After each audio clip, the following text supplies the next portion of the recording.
Mwakilishi wa wanawake wa Homa Bay afurushwa na kufukuzwa kama mbwa mwitu kutoka makafani ambapo mwili wa Albert ulikuwa unafanywa upasuaji. Hujambo na karibu kwa taarifa zetu za Kenyascope na kumbuka kusubscribe. Mvutano mkubwa ulizuka siku ya Jumanne Juni tarehe 10 katika makafani ya Nairobi Funeral Home, zamani ikiwa imejulikana kama City Mortuary, baada ya mwakilishi wa wanawake kaunti ya Homa Bay Joyce Atieno maarufu kama Pensuda kufurushwa kwa nguvu na kundi la wanaharakati waliokuwa na hasira kufuatia kifo cha mwalimu na mwanablogi Albert Ojwang. Tukio hilo lilitokea muda mfupi tu baada ya kutangazwa kwa matokeo ya uchunguzi wa maiti ya Ojwang, ambaye kifo chake kimeibua hasira na majonzi nchini. Wanaharakati hao walimkabili Atieno ambaye alikuwa amewasili kufariji familia ya marehemu na kumtaka aondoke mara moja kutoka eneo hilo. Hata hivyo, ilisababisha sintofahamu kubwa huku walinzi wakijaribu kudhibiti fujo.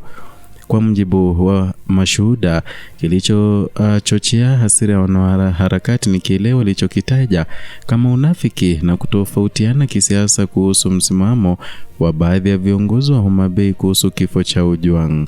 Kundi hilo lilihoji uwepo wa Atieno kuwa ni wa kujipatia umaarufu kisiasa bila kuonyesha msimamo dhabiti dhidi ya kile wanachokiona kama mauaji ya kikatili yaliyotokea akiwa mikononi mwa polisi. Uchunguzi wa maiti uliofanywa na timu ya madaktari wakiongozwa na daktari wa serikali Bernard Media ulibaini kuwa marehemu alifariki kutokana na majeraha ya kichwa, msongamano wa shingo na majeraha ya tishu laini sehemu mbalimbali za mwili. Taarifa hiyo ilipuzilia mbali madai ya polisi kuwa marehemu alijigonga ukutani akiwa kizuizini katika kituo kikuu cha polisi Nairobi. Madaktari walibaini majeraha ya kichwa yaliyotokana na kupigwa na kitubutu pamoja na alama za kunyongwa. Pia alionekana kuwa na majeraha katika mikono na sehemu nyingine za juu ya mwili, alinayodhihirisha aliteswa kabla ya kufariki. Media alisema majeraha hayo hayalingani hata kidogo na kujiumiza kama ilivyodaiwa awali kwenye ripoti ya polisi. Tukio la kumfurusha Atieno limeonyesha kwa mara nyingine jinsi ambavyo kifo cha Ojwang kinazidi kuchochea taharuki ya kisiasa na kijamii, hususan katika eneo la Homa Bay alikotoka.